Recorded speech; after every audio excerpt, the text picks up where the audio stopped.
If Stanley Tookie Williams were just another vicious convict on death row trying to evade execution, or if he had been a vicious gang leader who now teaches school kids how to avoid becoming what he used to be, or if Williams had been nominated for a Nobel Peace Prize, not won one, just nominated for one, chances are it wouldn't have made a 60-minute story. But because he's all three, an inmate on death row who teaches inner-city kids how to avoid joining gangs, and a nominee for the Nobel Peace Prize, his is a 60-minute story. Stanley Williams has spent 23 years, nearly half his life, at San Quentin State Prison near San Francisco, awaiting execution for robbing and murdering 4 people.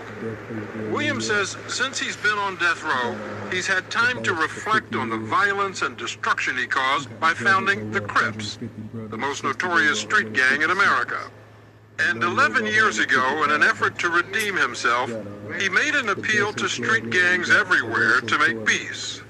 Working together, we can put an end to this cycle that creates deep pain in the hearts of our mothers, our fathers, and our people who have lost loved ones to this senseless violence. Now, at age 50, Stanley Williams is literally trying to rewrite his violent history.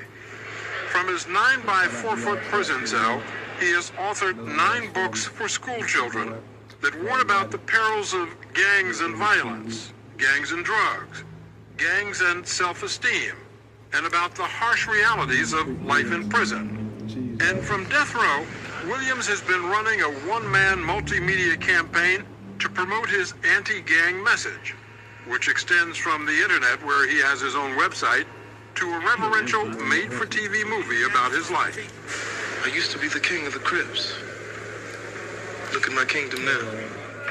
And to radio stations across the country, which are running a public service announcement featuring Stanley Williams. You don't want to be in a gang. I've turned my life around. You can too. I'll show you how. And what may be unheard of for a convicted murderer, Williams is actually invited by public schools to talk directly to students by telephone from death row.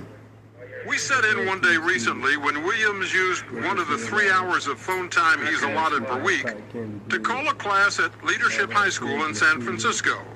Many of the students come from gang-infested neighborhoods and have experienced firsthand the effects of gang violence, like 10th grader Orlando. A friend of mine from another school was shot and killed, and a couple weeks ago, another friend of mine